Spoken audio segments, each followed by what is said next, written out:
So you need a flashlight, a screwdriver, so you can fit your Torx head, and I've also got a stubby, and you need a 5.5mm socket for this job.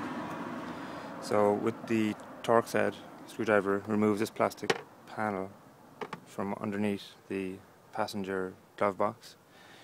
You need the stubby to access the screw nearest to the door. Use the 5.5 socket to remove this plastic cover, which is located behind the motor underneath.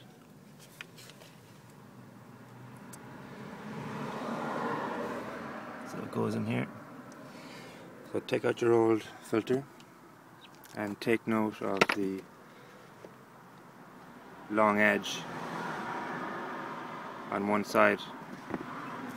Here's a new one, and that has to follow a guide underneath, which is about here. So put in your new filter, screw it back up, and job done.